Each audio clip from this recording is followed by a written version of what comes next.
Welcome to Phil and Bob's Treehouse. The Central Park trees covered in snow.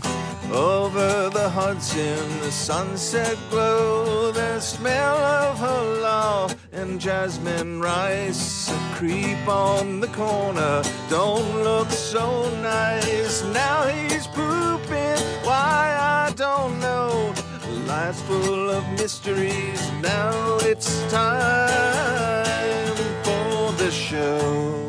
Hi, I'm Phil. Hi, I'm Bob. We live in New York City, home to the highlights, the lowlights, and everything in between. This is our take on the human carnival. Funding for this podcast generously provided by Space W, New York's affordable entry into the space tourism market. Weekly hot air balloon rides depart straight up into the semi-stratosphere above New York City. Meet us from our convenient landing platform in Van Cortlandt Park in the Bronx, adjacent to the cricket field. Space W, the next best thing to being in space. All right, Phil, we're back. Fucking sponsor. It's an ad, an advertisement. Yes. Oof. Have you been trolling for actually doing a little work for the podcast, looking for sponsors, or did this just land in our lap? I think this is a real gem. Yeah. No, our money team was on the ball here. So shout out to our producers. What is this business? Do you know? Did you talk to them? Because No, I didn't. I thought you did because you did the ad. I had a brief conversation with the rep at Space W. Yeah. Have to say it sounds a little janky. Yeah? Why? Not to shit on our sponsors. Again, but again, God damn it. Yeah. But Space W, I guess it's one letter short of SpaceX. SpaceX, yeah. Yes. Well, that's that. This seems maybe it's more affordable. Yeah. So, and that's, in this day and age. Yeah. You have to be cost conscious, and you don't, from what I understand, going to space, yes, officially speaking, if you're, I think it's 50 miles above the Earth, it's called the, unofficially they say that they call that space. It's the Klarman line. I didn't know what that is. Klarman. Google it, our listeners. Yeah. And that's like divides. That space divides from space from just the atmosphere. The atmosphere, yeah. So, but I did notice in the ad read, it's the it's a semi-stratosphere. Semi-stratosphere. So I'm not sure if it goes above the clouds. Yeah. Yeah. I think this is You may just be hovering over the Bronx. Yeah. It's a hot air balloon ride. It's basically like being sort of like a weather reporter. Yeah. A traffic reporter. But even then, that's great. You change your perspective. You get up there. You see...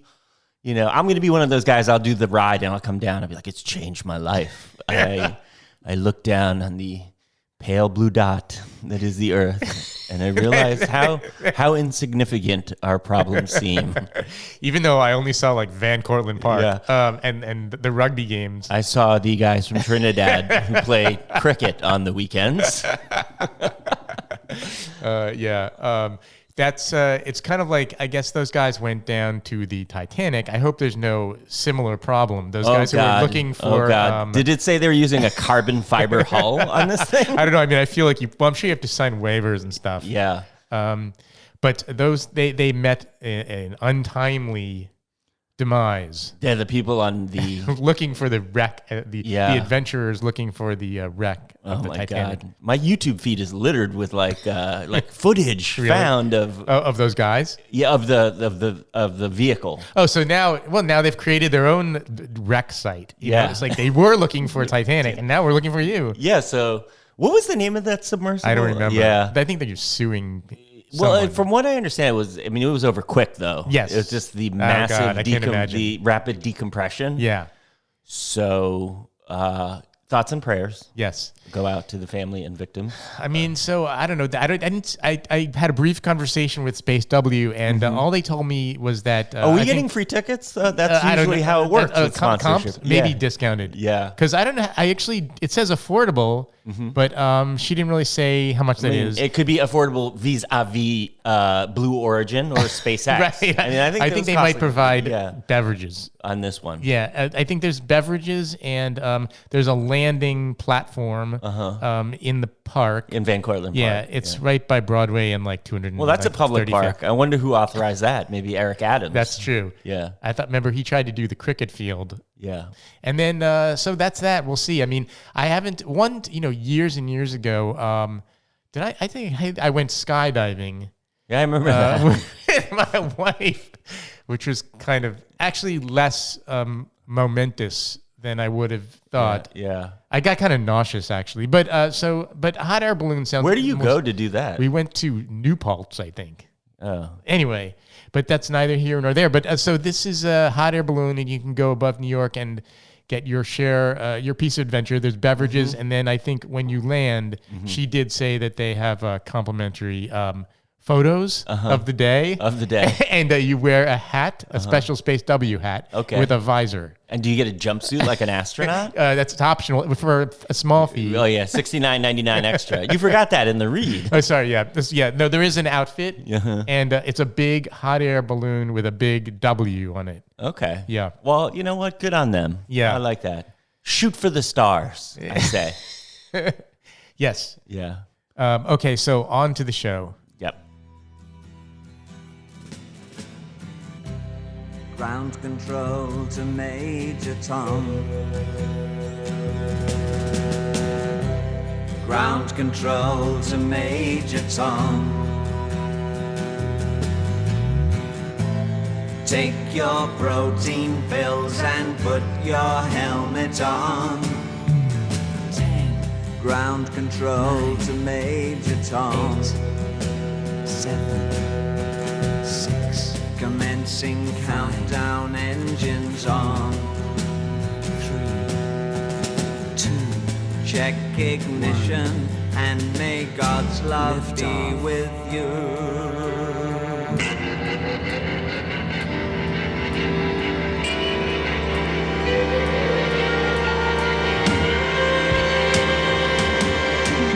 This is ground control to Major Tom. Okay, back. Salam alaikum. Salam alaikum, Phil. Oh, okay. Yeah. I believe you seem that, to be. Are you feeling Arabic?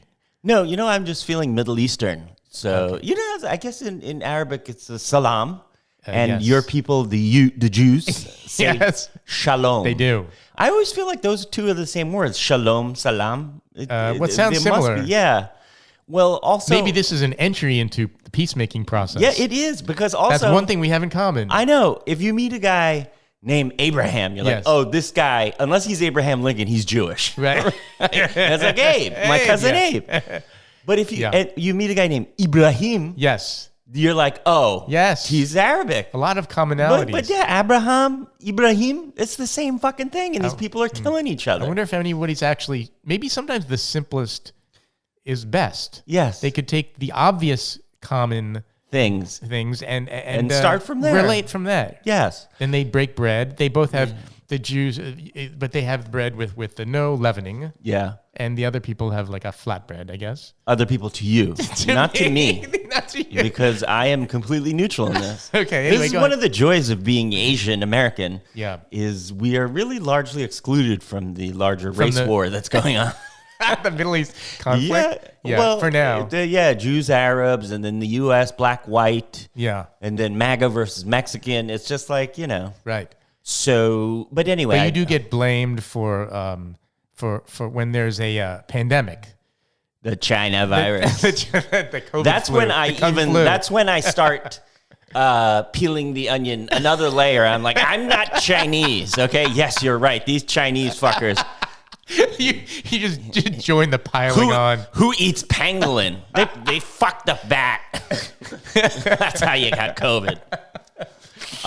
Yeah. So I digress, though. Back to the Middle East. Yes. There is a situation going on there. I'm aware of it. It's fucking very, very delicate situation. Yes. New York, lots of Jews. Yes. Lots of Arabs. Like I've got friends on both sides of the aisle. Yes. And so I'm not really going to go there in terms of the politics of it. Okay. We've talked about this in prior episodes. Yes. We have opinions. Yes. But we will not share them with you. Yes. We only talk about frivolous things on this podcast. Yes. Unless non-threatening, and we're just two affable dudes. I mean, especially, I think that if there's some miracle happens and like we are able to spout knowledge. Yep. I think we said this too. Like, I'm not really an expert in anything. Yeah, but we have microphones in front of our mouths. But if you're listening to this, you're stupid. I mean, I've said that I'm not comfortable just spouting opinions based on my knowledge, my very, very limited knowledge. Yeah. Neither am I. And my knowledge of the Middle East conflict, you could fit in like an index card. I know. There's just too much history. A lot of history. Too much history. Yeah. But you want to say something about the current iteration of this? Yes, and it's something I can say with certainty, yes, and conviction, yes, and with my relative lack of knowledge about the region, yeah, which is, I like the word Hezbollah. Hezbollah. You like to say it is. I'm not saying I like Hezbollah and what they stand for, and as a political organization, or some would say terrorist. I don't know. Yeah. I'm just saying, as a word, when you hear Hezbollah on NPR, it's a good one. Doesn't it make you a little happy? Yeah, it's a funny word. It's like Hezbollah. It sounds like a joke. It's the Z with the hard B after. Yeah. It's up there, kind of like a Jebediah. It's just fun to say. I think that language, that region of the world has a lot of funny sounding words. Yes. There's a lot of... yeah, absolutely. Hezbollah, Nebuchadnezzar. Just so many. Yeah. It's so many fun words. So that's all I wanted to say. There's a lot of sadness there, but the next time you're watching the news and you hear Hezbollah, just have a little laugh. A little chuckle? With me. Have a chuckle with me. Yeah. If there was like a Hezbollah energy drink, I would buy it. Good. I agree. Taste untasted. I would buy Hezbollah energy drink. Yes. So good on them for the branding. Yeah. For, I don't know if I'm just talking purely on the branding, not the content of what they espouse. Yeah. And we'll just keep it at that. Yeah. Incidentally, my wife's cousin he's an expert. He is an expert on the Arab world. An academic. He thinks he's better than us. Fucking college boy. I mean, he actually speaks Arabic, and he's for like the last 20 years he lived in that area. And he teaches. I hate to burst your bubble. The guy's a spy. Well, that was my suspicion for a while, because he went to an Ivy college, where I believe he majored in like Arabic stuff. I mean, this sounds like a spy from the 1950s. 100%. He's on like the list. He's on the CIA payroll. But apparently, he's been stubborn. He teaches in Beirut, and he's been stubborn about. That's where Steve Kerr's dad taught. Yeah, I think I knew that. American University. But was he killed? He was. His dad? Yeah. In a terrorist situation? Yeah. It was like in like 60 Minutes. Yeah. Well, I think this guy, he's like finally, maybe I should leave because the neighborhood is blowing up. It's getting too hot. Yeah. I mean, they're actually, like, I saw some of the footage like from like today. Yeah. They're like blowing up like, they're in the neighborhood. And there's not the fringes of the country. Yep. It's like straight right in the middle of the streets. So it's like time to leave. Hezbollah. To wrap this little segment up here, I'd have to say the last time I felt that feeling of mirth, when I heard a newscaster say that word that I like, which is right now Hezbollah, was probably in the 90s. When, do you remember there was that conflict in Eastern Europe? It was the whole Bosnia, Serbia, Croatia. Yes, I remember that. Yeah, Bosnia Herzegovina. Yeah. Remember, they used to always talk about Bihac and Srebrenica. I do, yes. Yeah.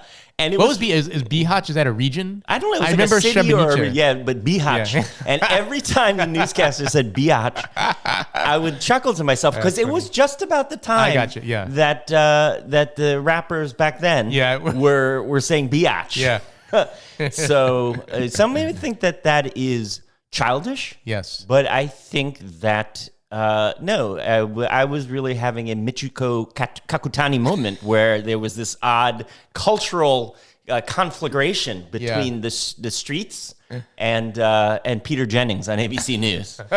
When he would say Bihac, I would chuckle. Yeah. And now it's Hezbollah. Yeah, now it's Hezbollah. Yeah. Well, you try to find a little piece of joy in tragedy. Yes. Both war zones and both funny names, funny sounding things. You have to see the beauty in things and the humor in things. I agree. And hopefully these Jews and Arabs will not blow us up. Us independent, neutral Korean Americans, we do our math and we make our Netflix shows and we're not bothering anybody, and these fucking people are going to blow up the earth, okay? I've had enough of this shit, okay? Get your shit together. Goodbye. Yes. Goodbye. Amen. Goodbye. Okay.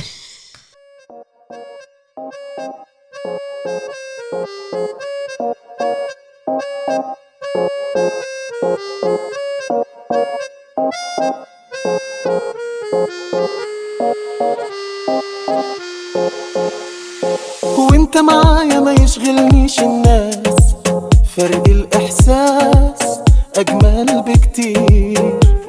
وانت معايا بشوفك أحلى الناس، دي حقيقة خلاص ما فيهاش تغيير. باين حبيت، أيوة أنا حبيت الدنيا اللي بتضحك لي معاك على طول. باين حبيت، أيوة أنا حبيت، وبشوف في عينيك الفرحة اللي تخليني بقول.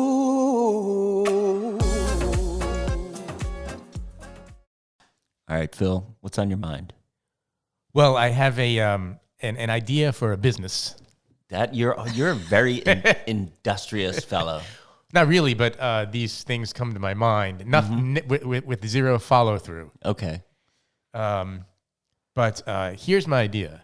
Okay, let's hear it. So it's a club, like a sort of I don't know if you exclusive club, but a kind of club. I picture like those clubs in Midtown, like the University Club and the like Metropolitan Club. Yes. And there's a lot of them. For out of town listeners, Yeah. from Kansas City or Cincinnati, Nebraska's second congressional district. These are wood paneling, Right. sort of old New York. right? They're giving you a dress code. Yes. Okay. And people sit in the like in the study. They always have these library sort of rooms with the newspapers, like they're hanging on those On those wooden rods. things. Yeah, I like that. I like the that. Financial Times. Yeah. So if you go in at any time of day, you'll see some guy in a suit just like flipping through the We should paper. join one of those clubs. I think it's yes, I time agree. at our age now. I agree. Yeah. I mean, I don't know what I would do just to sit, I guess. Yeah, I don't know we could what else just you do meet. there. We could meet there every day and have like a gazpacho for lunch. I think that's a staple on the menu. Yes, and cold lot of poached soup. cold poached salmon. Shout out to episode yeah. 6 or A something. lot of cold preparations. Yeah. And things with asparagus tips. Yep. So my idea would be a kind of building like that, a classical brick building with a dress code and a doorman and stuff, but it's only open like maybe 4 or 5 days a year, Okay. and it's a club for the lonely. So which 4 or 5 days? Well, it would be open on and they would exclusively host Christmas parties, Halloween parties, Thanksgiving, Easter egg rolls. And just days. Okay, I'm getting the picture now. It's days when the lonely feel especially lonely. yes, days when Holidays. holidays, I guess, or I guess where you see the media sort of paints a picture of big happy family gatherings at people's houses, or big office parties, and at these people get smashed, like hanging from the chandeliers, or just something like that. Like, and so the sort of lonely urban dweller living in his apartment, can join the club for a yearly fee, and Labor Day, maybe it's Labor Day, and then go to these parties with, I guess, strangers, Yep. and meet. They could have Thanksgiving, or they can dress up at Halloween time, and then repeat the next year. And there's a lot of the same people, and you'll meet friends. And the rest of the year, it's just not open. It's just open for that purpose. Well, that's an interesting idea, though. I mean, I don't know, as a business, though, then if all the lonely people get together, then they're not going to be lonely because they're going to make friends. Right. But they'll look forward to next year and come back to your club, and it's worth the fee. The fee is extravagant. Okay. it's like in the tens of that. It would have to justify the building and the rent and the upkeep. Yeah. Maybe they could just rent another club that's closed on major holidays. That's true. Right? But you wouldn't have to do much. You could just let it sit there all year. Yeah. So you would only have staff. You just have someone make sure the lights are working. Yeah. And then on those like 4 or 5 times, then you really hire, like, it's basically having like an event planner, and that for those days. You know? Look, I mean, there's it's as many people there are in this city. Yes, you could be all alone. The Times had a thing about that in the magazine. It was like there's a loneliness epidemic. Really? Apparently, I don't know about a New York. Why are you thinking about this? You got you got a family. I don't know. Here, it just occurred to me. Kids are still young. I'm always thinking these ideas. If you or anyone you know. So anyway, that's my. I guess you could alter, or you could amend it to make it a little less of a sort of swanky thing, but. If I ran this for profit, I would have events, but I would design them so that people wouldn't get to meet each other. And the key is to bring in the lonely and keep them lonely. You want to expand your base. Yeah, so it's not like parties. It's like a place to come and you could be around other people, but you're sitting there eating by yourself, like in a big comfy club chair with a TV dinner in front of you. So the actual party is lonely. Yeah, the party is inside. Lonely. Yep. Right. So everybody gets individualized. No one sits at like a long table at Thanksgiving, say. Yeah. There's no like big turkey. It's all pre-carved and put in little portions on segmented plates and trays. Yes. Because otherwise then it's kind of like a dating club for like lonely people. You know, so it's not romantic necessarily. It's just people who want any sort of human contact. Yeah. Well, I don't know. I feel like New York actually they have little versions. I have the weird, and maybe these are my own issues, but like, there are like, versions of this in New York of like people get-togethers with strangers. Like I did this once at, it was like I came upon like an eating club or something. And they go to restaurants, like Chinese, different restaurants. Okay, well, but then that arguably, it's not necessarily lonely people. It's like people who have a shared enthusiasm for cuisine. But then I went to this Chinese restaurant and I sat and then the whole time I was like, you're sitting with strangers. Were you by yourself or you go with your wife? No, I went myself. This was years and years and years. And I was thinking the whole time, why am I here? Yeah. Like I just don't mind shit in sitting with just randomness. Yeah. I mean, but then it's like anything else. I mean, you could have met nice people. That's true. Yeah. So this is the club idea. Okay. Yeah. It's not a terrible idea. Yeah. It's kind of sad just in general.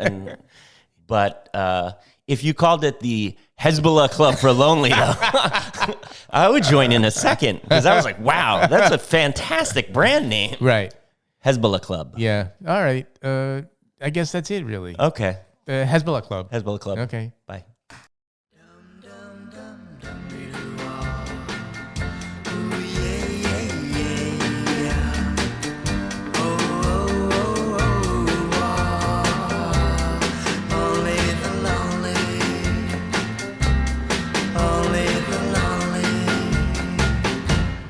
Only the lonely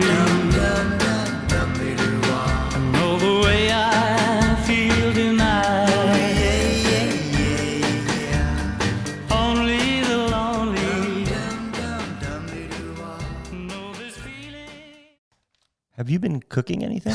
I have, because it occupies it tames the voices in my head. Yeah, the beast within. I use it as a process to control the demons. The demons and that plague my existence. The demons and the drink. You're like a 1920s mean daddy. I can't talk. I'm cooking. Just kidding. But yes, I have. So I will pick up a cookbook and randomly bake certain things. I believe it. I mean, for our listeners, you can't see this, but this guy has more cookbooks. A lot of books. Than a lot of people have regular books, I think. But so this, I did occasionally, things will occur to me as I'm doing these projects. And and some of them will work out and some of them not. But I have noticed recently, for instance, that I noticed something that about some of these cookbooks that the simpler, as a rule, the better. Less is more. Less is more. Yep. So you know the concept of a starter in baking bread. Yes, it's like is a fermented. It's just I'm not. Yeah, it's I've tried it over the years. It's basically flour and water. That's it. Okay. And then you let it like ferment, and then you have to feed it because it's alive, right? It's alive, and then it dies, and then, so it takes a couple weeks, I guess. Mm-hmm. I'm not sure. I'm not an expert. Does it smell? It kind of smells a little like fermenty, tangy, but not gross. No, but I over the years, and I kind of have been like toying with the starter industry, and it always seems like a nice idea. And I start, and then you put a little flour in like a jar or something with water, and you mix it together, and you cover it. Yep. And then you come back in a couple days, and it's starting to like bubble a little bit and stuff. Yeah. And then you're supposed to, I think then you're more or less, it's a science/art, I think. And then you're supposed to feed it more flour and you dump out a portion, and then you always, it's kind of wasteful in a sense, but flour is not that expensive. But you dump in flour and water, like equal parts every day.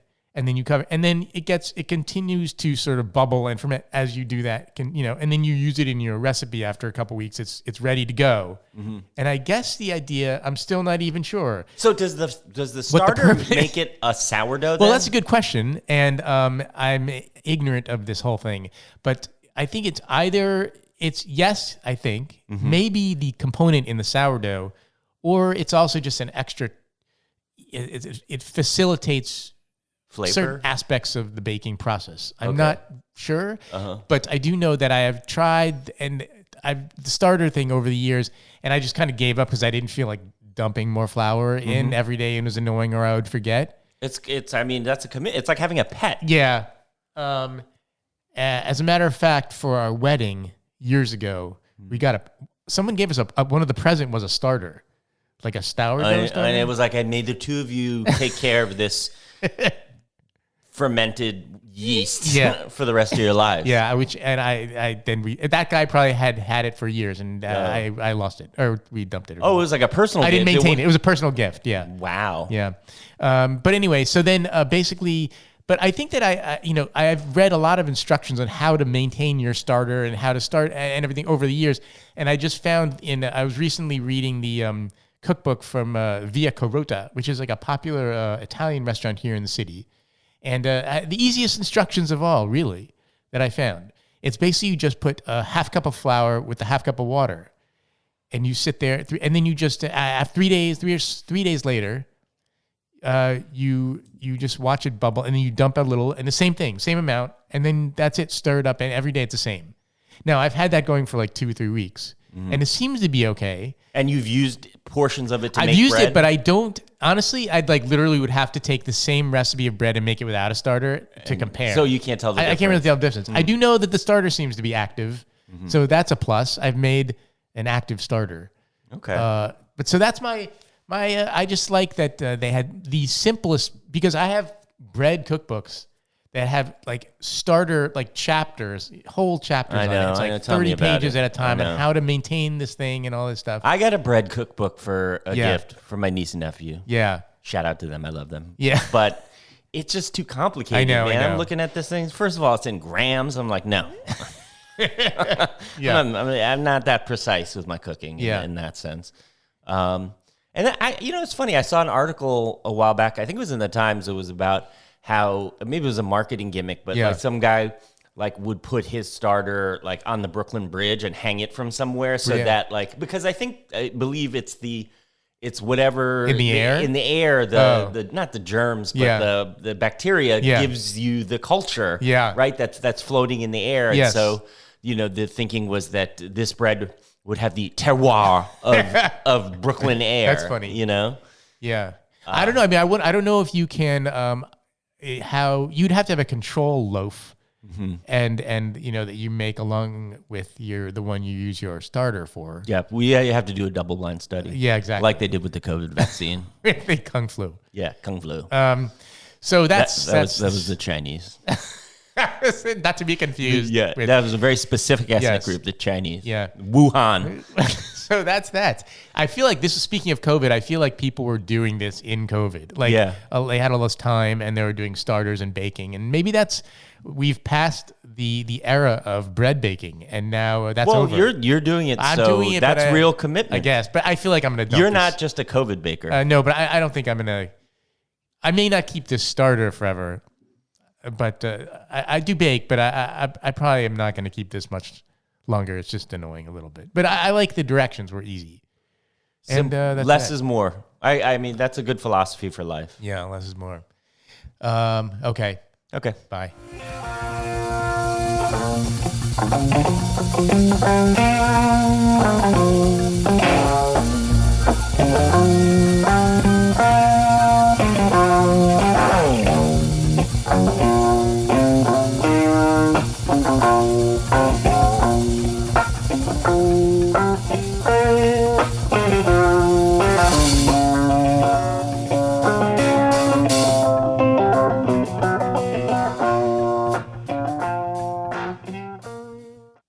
This would be maybe the category of sort of humorous snapshots. Okay.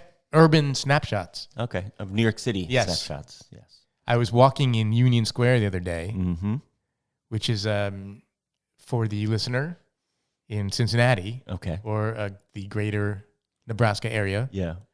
It's a hub of sorts, I guess, like a piazza. A big plaza. For our listeners in Spain.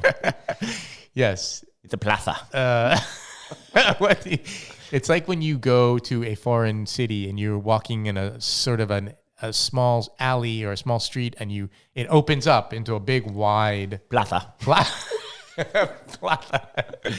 So Union Square is a version of it, I guess. Yes. Downtown. Yeah.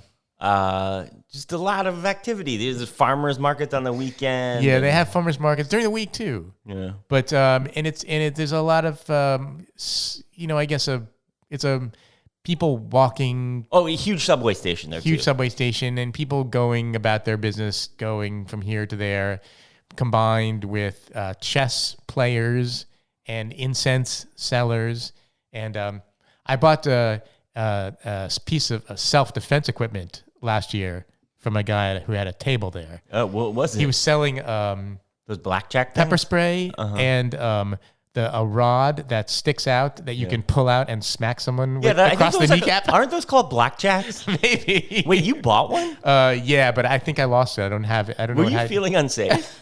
I don't know. I was just like, you know what? Because I have pepper spray, and I was like, wow, I didn't know you could buy this kind of thing just on the street. And I was happy to see it. And plus, I was just, seeing a lot of craziness. And I was like, I'll buy one of these. Probably a bad idea to use it. Okay, wait. Are you watching Fox News these days? What's going on here? No, but I don't have it anymore. Yeah. I did buy it out on a lark. Okay. But I haven't seen that guy. He was selling all kinds of like throwing stars and stuff like that. But anyway, but I was a little funny, amused. I was walking past there the other day, and there was an older gentleman in the middle of the day holding a big sign that said something about Israel. And he was screaming, "What's wrong with you Israeli sons of bitches?" Which I thought was a funny thing to be yelling, on like a Tuesday in the middle afternoon. of the day. Yeah. So did he just by himself? Yeah. Protesting the events in the Middle East. Something that the Israelis did had bothered him. Had bothered him. Okay. Yeah. So that's my Union Square sort of tale of the day. Okay. Do you have any urban snapshots? I do, humorous? Not very humorous. No, just the usual. The usual craziness? The usual craziness, yeah. All right. Well, Israeli sons of bitches. Yes. All right. Should we end it at that? I guess so. But that's not a political statement. Because we also like Hezbollah, the name. The name. Hezbollah, the movie. Yes. Okay. Well, that's the show, folks. Our theme song was performed by Echo Strada. He's an incredible Brooklyn-based artist creating psychedelic alternative music. Check him out on Spotify, Apple Music, and iTunes. Central Park trees covered in snow. Over the Hudson, the sunset glow. The smell of halal and jasmine rice. Creep on the corner, don't look so nice. Now he's pooping, why I don't know. Life's full of mysteries, now it's time for the show.